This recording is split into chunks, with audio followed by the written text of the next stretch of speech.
When I was a child,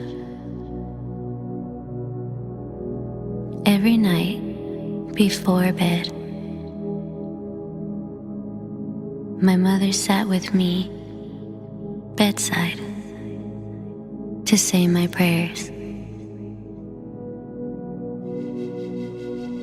The first well-known line starts with, "Now I lay me down to sleep."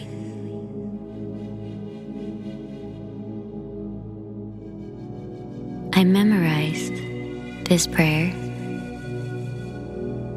and all those who I prayed for in order to this day.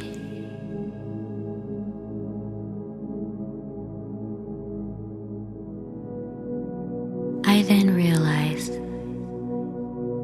I needed a prayer or mantra for gratitude to say every morning. So I created one and would like to share it with you today, because today is another day awake.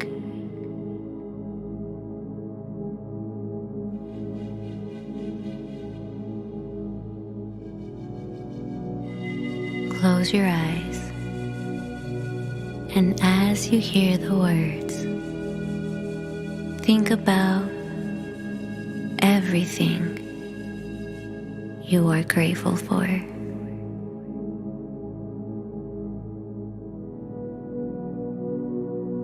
Now I awake, feeling my best and thankful for my place of rest. And with my light and joy today, I live to love, laugh, and pray. Now I awake, feeling so blessed to pump air and blood from my chest. And with my time, I choose today to live each moment fully embraced.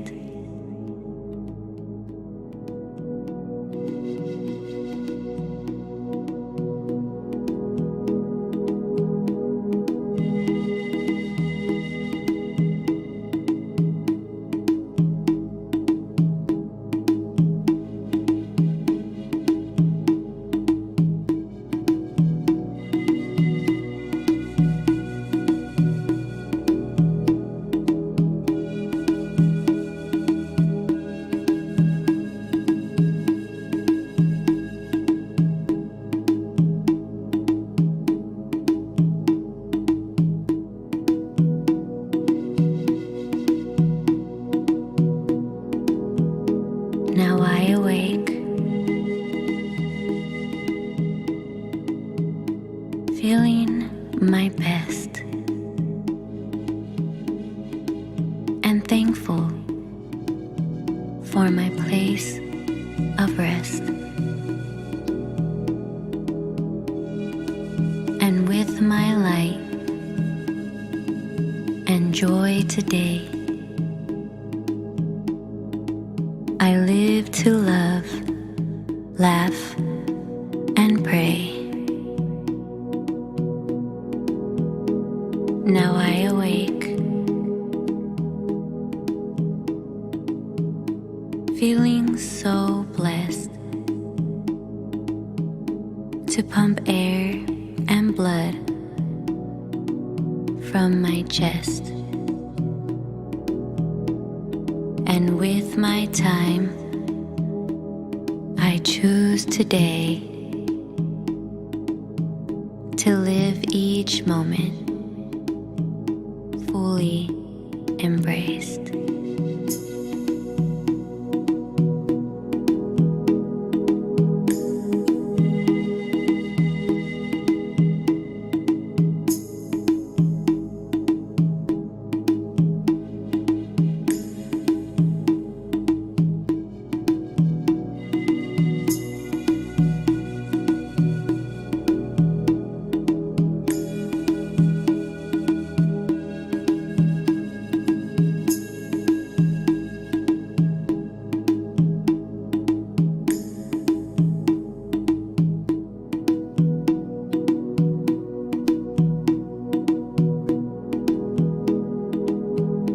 Now I awake, feeling my best and thankful for my place of rest. And with my light and joy today, I live to love, laugh, and pray. Now I awake, feeling so blessed to pump air and blood from my chest. And with my time, I choose today to live each moment fully embraced.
Now I awake,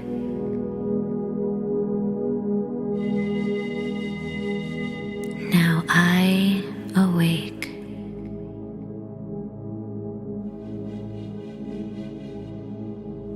Now I awake.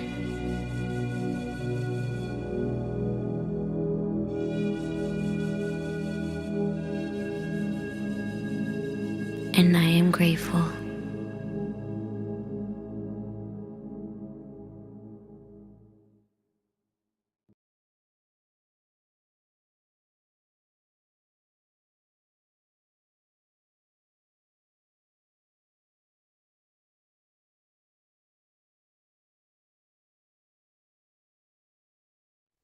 Hi there. Welcome to another presentation of the Globe Sound Healing Conference.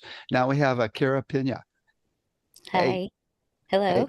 hey, welcome, welcome. Thank Akira you. is a music producer and certified sound practitioner from Los Angeles. Her sound sapience practice demonstrates and educates the powerful benefits of sound through workshops, sound bath performances, guided meditations, original music, and more with those who seek alternative support. Akira received her training from Globe Institute and her bachelor's from Berklee College of Music.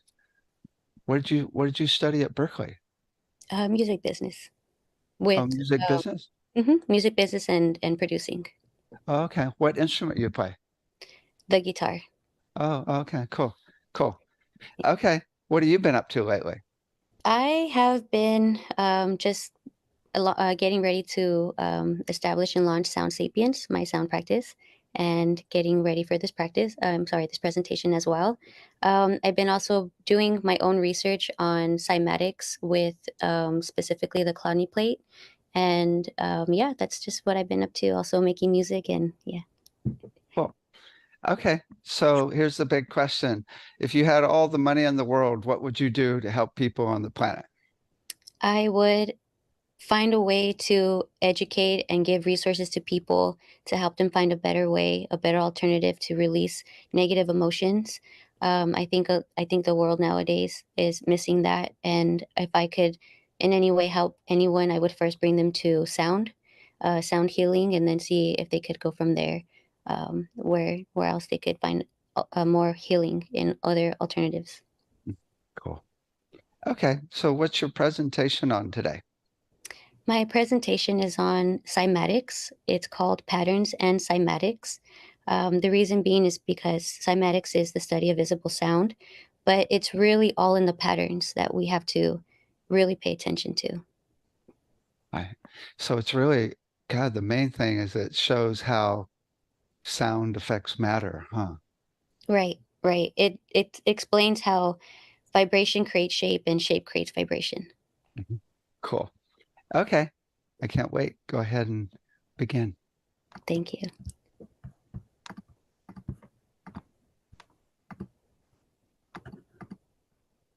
Okay, can you see my screen? Yes. Okay, so as mentioned, this is patterns and cymatics. Frequencies we should frequently see. And at the bottom, we have a few prominent people in this field, as well as some experiments and some architecture that contains cymatics.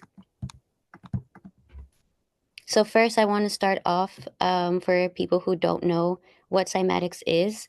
I want to play a video so that way everyone can get an idea of what we're going to be talking about.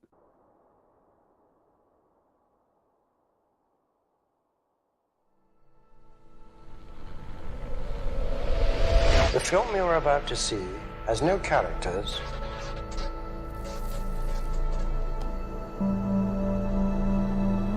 If you spare a little of your imagination, it is a film to describe to you the effect of cymatic frequencies on matter.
Everything owes its existence solely and completely to sound.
So I'm going to stop that right there because we'll get into it. But that was a video by Nigel Stanford. It kind of covers a range of cymatics, not all of them, but a good amount. We have the water, the fire, etc. So moving on. And to start off, we can start with Leonardo da Vinci in the late 1400s, who is quoted saying that when a table is struck along diverse lines, the dust on it concentrates in various shapes and hills and small mountains. And then in the late 1500s, we have Galileo, who basically says that when he scrapes a brass plate with an iron chisel, a long row of thin lines parallel to one another at exactly equal distances apart appear. And he also notes that the marks made during shriller tones are closer together, and those made during the lower tones are less so. And I will show you examples of that later, what I mean. Also, at the bottom, he says, during the sibilant strokes, I felt the iron tremble in my hand, from which a kind of tenseness ran through me. Okay, so moving on, we are here with Robert Hooke in July of 1680. It's important to note him because it is documented that he was the first one to kind of discover these patterns when he put flour on glass and it vibrated. He excited it somehow, and it was actually another physicist that suggested for him to use a violin bow to vibrate it.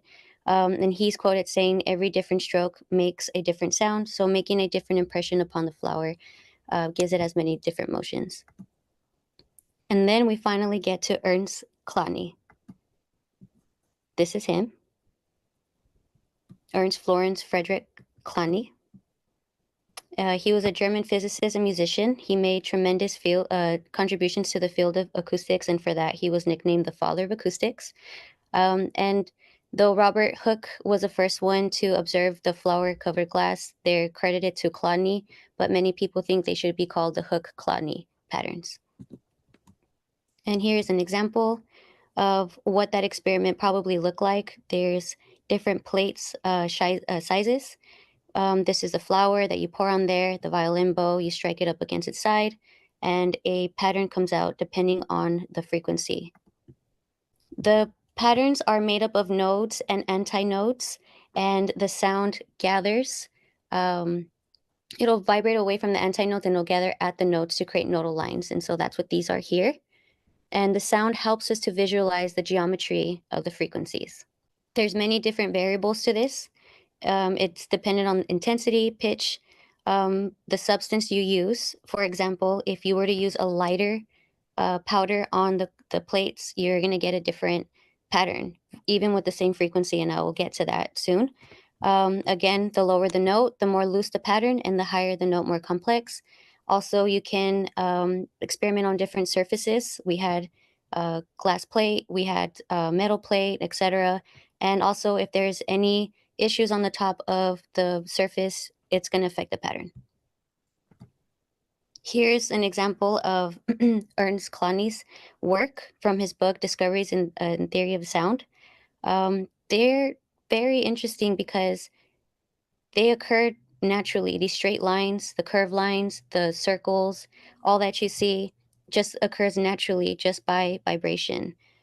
These are the square plates, and here's the circle plates that he used. And here would be a great time to talk about sacred geometry, which a lot of people think it's the blueprint of all form. It is also believed that all natural growth or movement patterns can be traced back to one or more geometric patterns, or geometric shapes, I'm sorry. And here are those shapes. So we have the flower of life. And we also need to mention the golden ratio, which in the most simplest terms is when you take the smaller side and let it fall, and then from there you take the small side and you let it fall, and when you put a curve through all of those, it just creates this spiral. Here is the golden ratio in nature. Here's a snail shell. Here's also the cochlea of our ear. Cloney went on a successful European tour to demonstrate the patterns and also showcase several of his instrument inventions.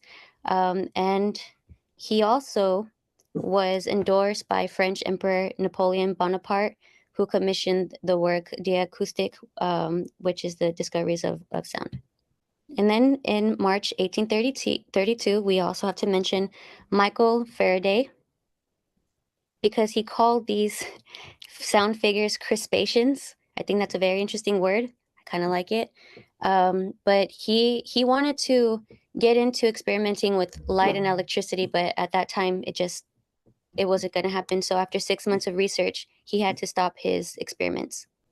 Next, we have Lord Rayleigh, and I'm mentioning him because his work, Theory of Sound, there's a chapter in there called Vibration of Plates, and it is still recognized to this day as a significant contribution to the field. And now we can get to cymatics, where the word came from.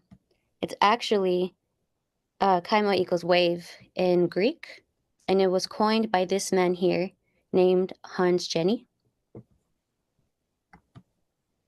Cymatics is the study of visible sound and vibration, and as you've seen in the video earlier, here's the fire that will create a different type of pattern almost in height, and you have this in water when light and color is added to it. So Hans Jenny publishes research in a book, Cymatics, the study of wave phenomenon, in 2 parts in 1967. And what he did is he studied sound vibrations on fluids, powders, paste with crystal oscillations and the tonoscope. And so the crystal oscillation is the piezoelectric energy is what helped to cause these vibrations on the plate. And here's an example of him doing that. And here is Hans Jenny's video that he published on cymatics. But everything owes its existence solely and completely to sound. Sound is the factor which holds it together. Sound is the basis of form and shape.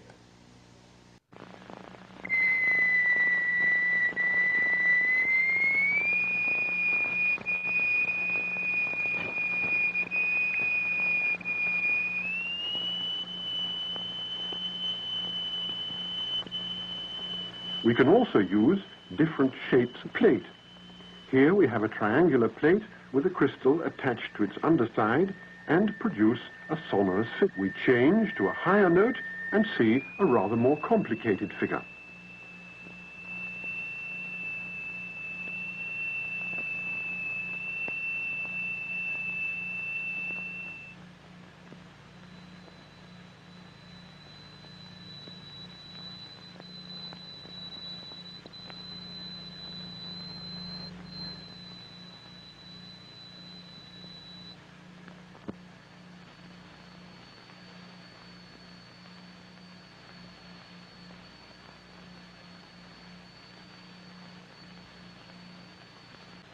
We use sand and lycopodium. The lycopodium moves to the center of the fields and takes up circular shapes. The sand forms the lines. Each material has its own special way of behaving.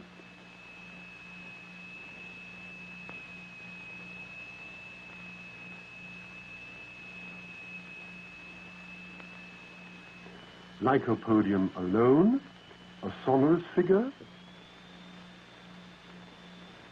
transition to a mobile flowing phase,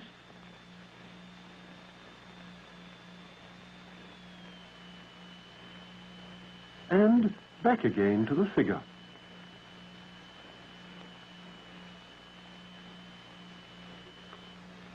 The sonorous figures represent stationary waves, but now we can also observe moving waves. Here the sand is flowing in a current.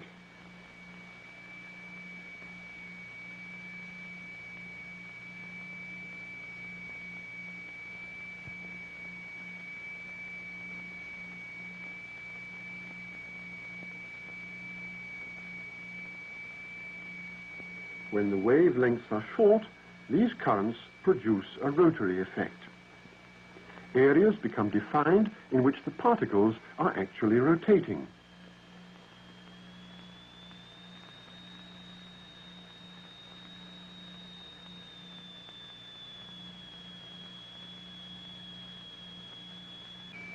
Now we produce two notes with frequencies which are so related as to cause a beat. The note seems to throb, and by using the method we have chosen, this phenomenon of beat or interference can be rendered visible. The figure sways to and fro, the figure pulsates.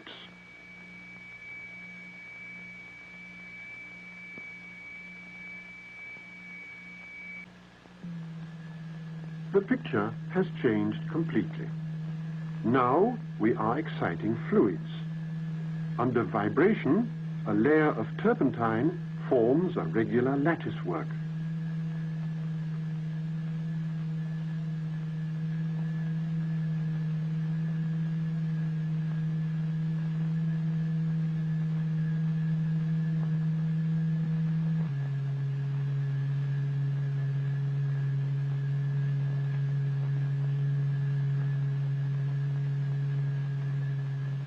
In vibrating glycerin, we see continuous waves which form the queerest figures.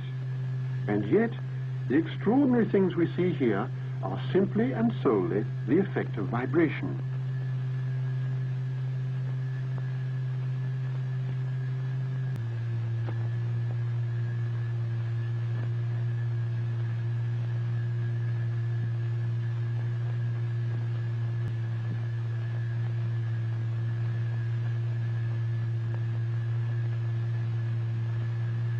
Here is a sonorous figure shown in a fluid. There are some wave fields where there was nothing before. Where there was previously sand, now there is nothing to be seen. The dynamic phase has become the static phase. Wave fields which make the vibratory process in the plate indirectly visible. That it's not all of his video, but it's a good amount to show you what he was really doing, experimenting with cymatics. Here is from his book. When we talked about the lower tones making looser patterns and the higher tones making more complex patterns, this is actually the same pattern, just more details as it goes. As the frequency increases, you can see here this is 1690, and it goes upwards. More details are added. It's just the way it is. Here is a look at how 852 hertz looks on a Clodney plate, a digital one.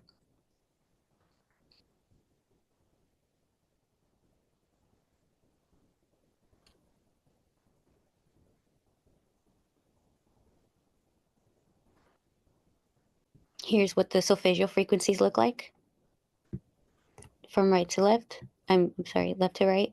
174, 285, all the way down.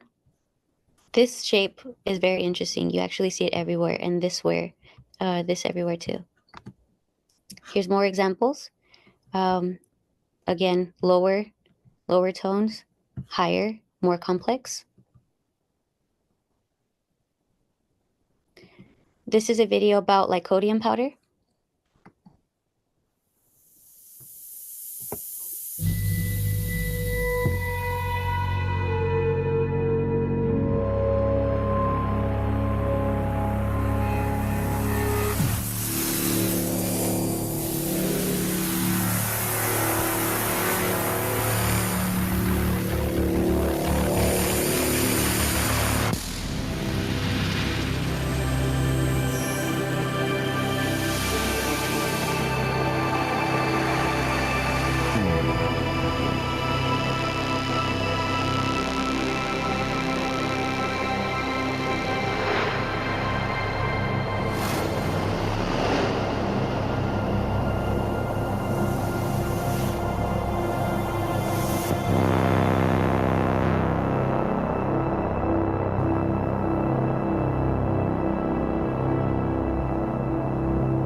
What is interesting about lycodium powder or using different materials other than just sand is that you can actually create different patterns with the same frequency, just different materials. So here, also in Hans Jenny book, he has a plate with sand, and it's the frequency of 1060.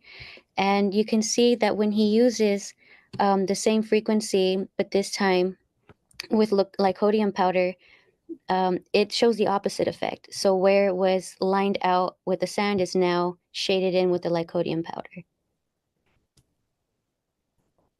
Here are lycodium powder variables. This is also from his book. As you can see, there's a lot.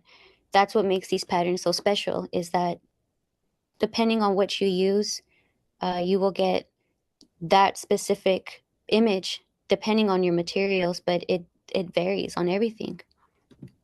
The list goes on. So that would put Hans Jenny here on the timeline at 1967. But there's actually some people, two actually, I would like to mention. First, in 1961, we have Mary Desiree Waller. She actually recreated all of Clodney's work and discovered a method of exciting plates using solid carbon dioxide chips. Her book is called Clodney Figures, A Study in Symmetry, and that was published after her death in 1961. It also includes mathematical equations describing the phenomenon, so I think that's really cool. And before her, we have Miss Margaret Watts Hughes, my girl, invention of the idophone. That's her right there. She actually was, she died in 1907, and Hans Jenny was born in 1904. So the idophone is what she created.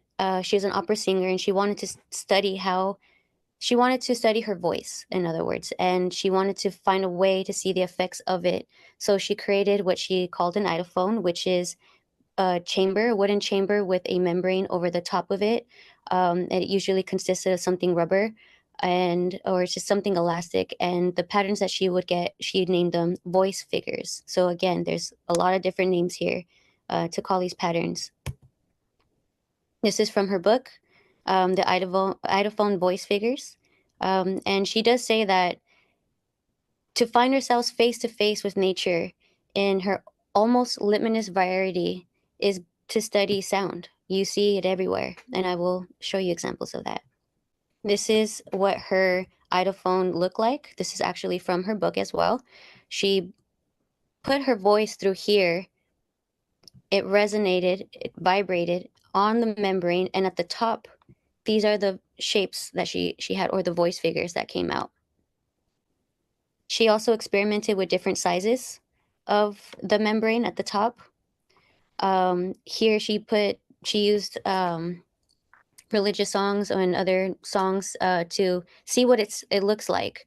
And so here we have an E and an E and the D and a C. So with her voice hitting a precise frequency, this is what these notes actually look like. And this was done on a 15-inch diameter of a membrane at the top.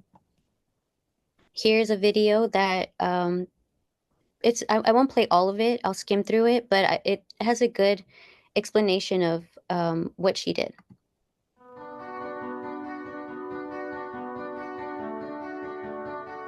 The image you are looking at is not a photograph or a painting. It is the human voice made visible. You are looking at the voice of Mrs. Margaret Watts Hughes, a lady who was born in Dowlas, Merthyr Tydfil in 1847. At a young age, she showed such skill as a vocalist that her local chapel and other local benefactors would raise funds and pay for her musical education. She would eventually go and study music at the Royal College of London. She was absorbed into the history of music, and not only the history, but the science behind it. She was a staunchly religious woman, and she believed that the power of music was something that science and the world is not yet fully realised. So she did her own scientific experimentations around music. She looked at the work that scientists and philosophers before her had produced, and noticed, like them, sound was able to create geometric shapes in different ways. But the one thing no one had fully realised is that the one musical instrument that every human being has, their voice, was not yet experimented on in the same way. What did the vibrations of the human voice create? What would it look like to visualise them? So she set about, in the late 1870s and 1880s, mapping what the human voice looked like. She invented an instrument called an idophone, which she would sing through. The voice would be transferred through the idophone, and upon the other end would be placed a glass or ceramic plate covered in a fine paste paint. There, the vibrations of the human voice would leave their imprint and make the human voice visible. Margaret Watts Hughes called these creations voice figures. For many people, they were astounded at how the human voice seemed to create shapes that exist in the natural world, flowers, ferns and trees. The collection that you see in now is unique. Margaret mapped out the human voice. She would sing different keys and chords and capture what each one looked like, and then capture what a combination of keys and tones and notes looked like when sung through her instrument, the idophone, and captured onto glass or ceramic. She was also the first woman to display a scientific instrument of her creation and scientific findings at the Royal Society. Aside from her scientific endeavours in the world of music, she also opened several orphanages in London, and over a period of 30-odd years, until her death in 1907, changed the lives of literally hundreds of homeless children on the London streets. Okay, so I'm going to stop it right here. So she basically says that not any sound is going to make a pattern on the idophone. You have to know how to make the sounds idophone. So it's a instrument and a visual instrument at the same time. And it's funny because the idophone looks a lot like the tonoscope. The tonoscope was used by Hans Jenny And to demonstrate that as well, I'm going to play parts of this video.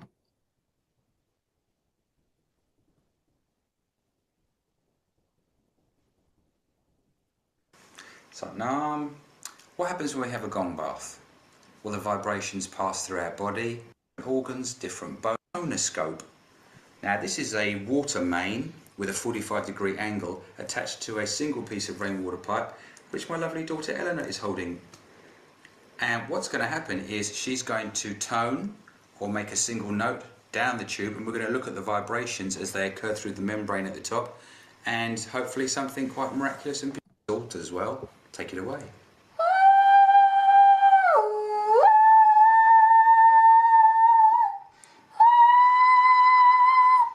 So what happens is the higher the note, the more intricate the pattern. Which we have already learned. With the idophone, Miss Margaret Watts Hughes, she wanted to see how singers could utilize that, to see the different patterns that singers can make. She expressed that it took a skillful singer to be able to do something like that. So she was looking forward to one day someone picking up that experiment. Jenny actually proposed to use the tonoscope to help the deaf hear, at least understand how to make vowel shapes by completing the pattern. He thought that if they saw the pattern taking shape, it would help them understand what to do to complete it, and in some way either help them learn how to speak or possibly just sing. So now we move on to Alex Lauderwasser, and here's where everything just starts to kind of come together. This is him right here.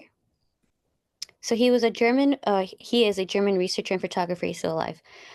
He published a book, Water Sound Images, in 2022, and it's the cymatic imagery. But what was interesting about him is he actually grew up on a turtle farm, and he was reminded when he was doing his own cymatic experiments that some of the patterns reminded him of the back of the turtle shells. And so here are 4 different frequencies that show similarities to the back of a turtle shell. He also felt that he found the patterns of a leopard, and it's unclear which frequency that is. And also, since we're talking about nature, this is from the idophone. These are patterns created with just the voice, and the sound spread out, and it looks like roots, branches, foliage, and plants. This is from Margaret's book. She also made trees, and I want to point out to people that this is not a painting. This is not handwritten at all. This was all done by vibration. And she actually states that the trees are some of the harder patterns to make, but they can be made. She also was able to create flowers. Here is the daisy. She put a plaster of kind of like a plaster mixture in the middle heap of it, and she actually explains that the sensation of blowing the flowers is a sensation she's never felt like before, because in some way the plaster felt like it kind of levitated a bit before it popped open. It burst open, and it burst opened in even petals, and so she called it the daisy. Here's a petunia, and I think she also stated that other flowers, she was also able to create other flowers as well.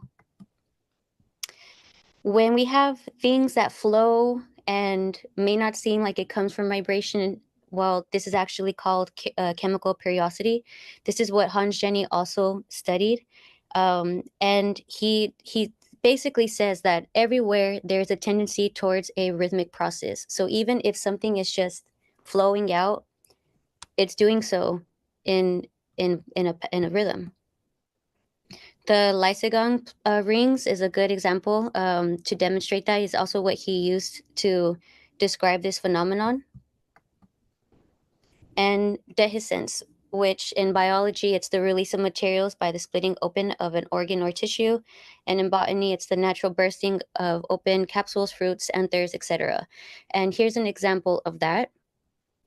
So he basically also gets a plaster and liquid, and he puts it together, vibration, and he finds some zebra patterns. But he just says that it must be imagined that everywhere everything is not only flowing, but actually flowing in patterns and rhythm. So it doesn't matter if it doesn't have a precise geometric shape like we've seen before with the cloudy patterns, or a very nice with the cymoscope, that's the picture that comes out in the water. It can just be flowing. It could be trees. It could be branches. It could be anything. All of those patterns are cymatic patterns. So if we are always constantly seeing frequencies, it's not frequencies we should frequently see. It's frequencies we frequently see, or frequencies we frequency. And they have different names: sonorous figures, crispations, voice figures, clowny patterns, and more. But in the end, they're all just patterns. And now we're going to get into world cymatics. We'll start with cathedrals. We've all know about the rose-colored windows and across the world in different cathedrals. Here are the piano notes with the cymoscope. And you can see that they look like they match. It makes you wonder why they built these into the cathedrals. What was the meaning behind it? What was the purpose? What did they know that we didn't know? This is the Notre Dame Cathedral. And here's what the inside of that looks like, which looks a lot like a cymatic pattern. Here's the St. Patrick's Cathedral, New York, and I actually found this one to be very interesting. I saw this one in person. They have a lot of cymatic patterns all around the building, and the old cathedral also had cymatic patterns on there. And if you can see, that very simple shape that is probably produced by a lower tone is also there. So they tore it down and remodeled, and this is what came from it. And here are some of my videos when I was there.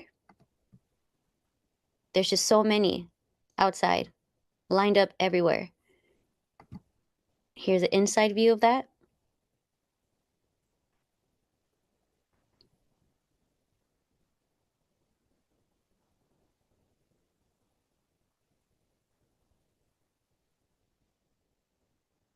And here's another short clip.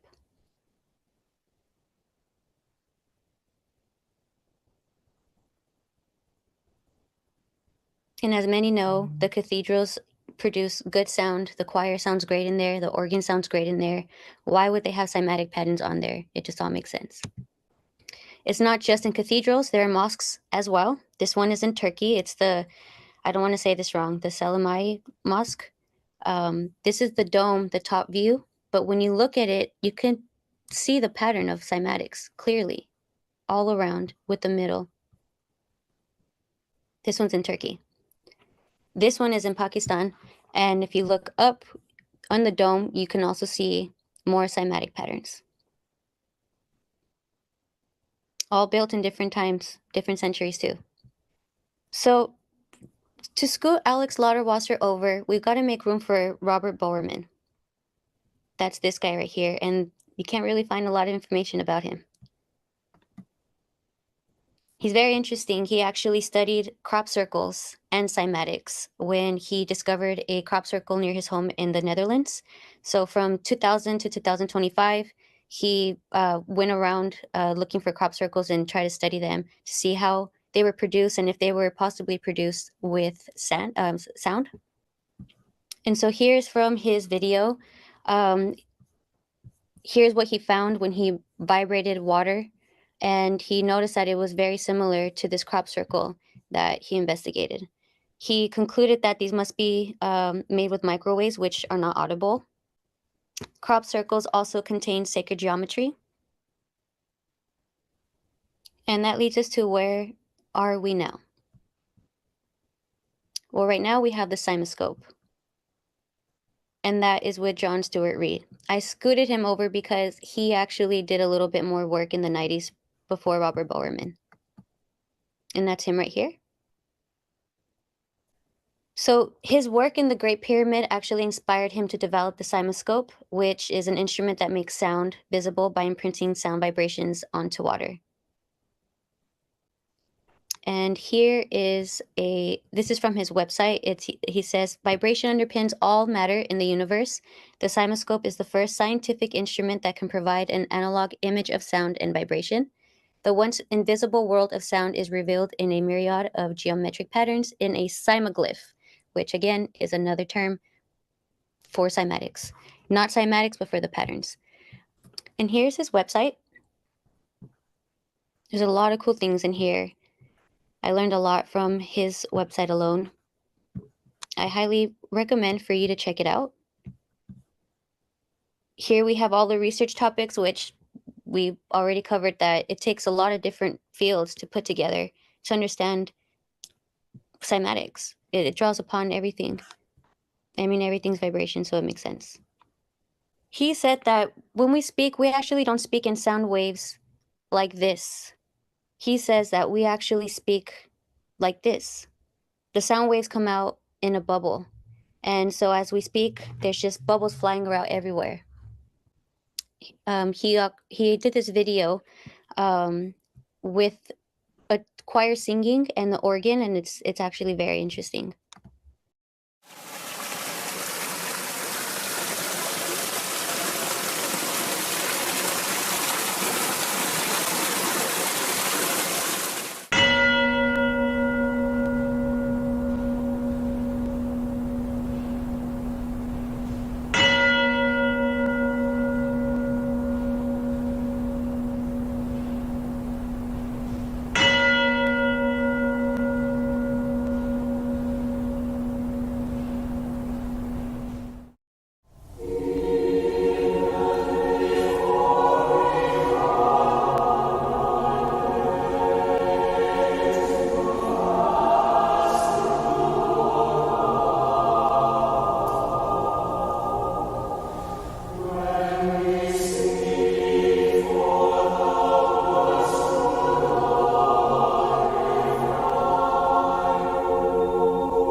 When the choir was singing and we saw it note by note what it looked like, it reminds me of Margaret's experiment with the idlephone. So we can get these patterns with your voice through water with the idlephone. And as you saw, they are different patterns. And here's some of the latest glyphs that he's created Oh, from wow. that were created on the Cymoscope of different, I don't know what frequencies they are, but they almost look 3D, right? Right. Yeah, they're amazing. That one looks like the top of the temple. Cool. Dynamic DNA cymatics, we have right here we have the human voice. And if you look at the vowels, we also see that in the architecture, which we've covered, different civilizations, different time periods. And what's interesting is that that can be the same set for the DNA, the helix. This is a top-down view, and if you were to grab it from the top and pick it up, that would create the DNA strands. It makes us feel that maybe we are, just all nothing but sound, which, I mean, we are. But even our DNA is a cymatic pattern. So that leads us to the research part. In Hans Jenny's book, he says that a small group of basic experiments shows that there's an extensive field for research. And that is true because cymatics must be thought of as small details of larger pictures of patterns to identify. Sound is happening all around us with varied effects, which means the pattern effect you get is only a detail to your specific method.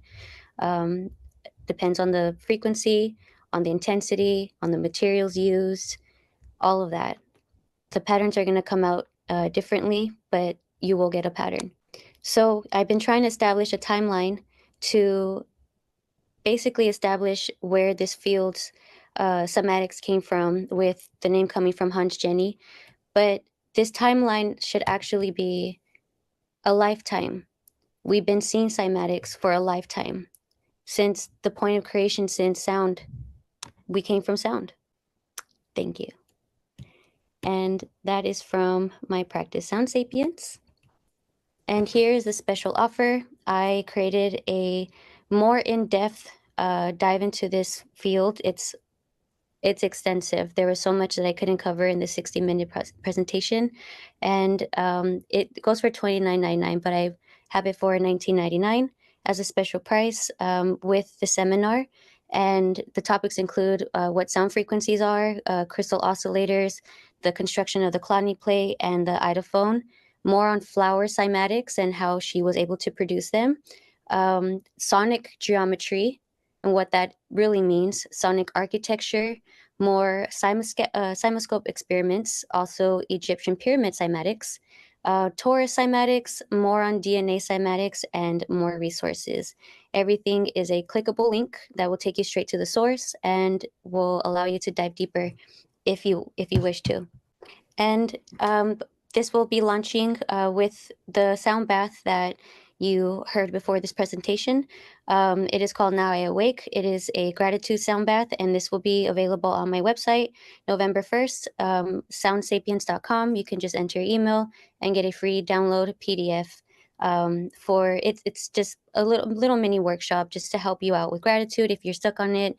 This is also coming out for November, which we have Thanksgiving coming up, and the time that we should be giving the most thanks and gratitude for everything that we have in our lives. And that is the end.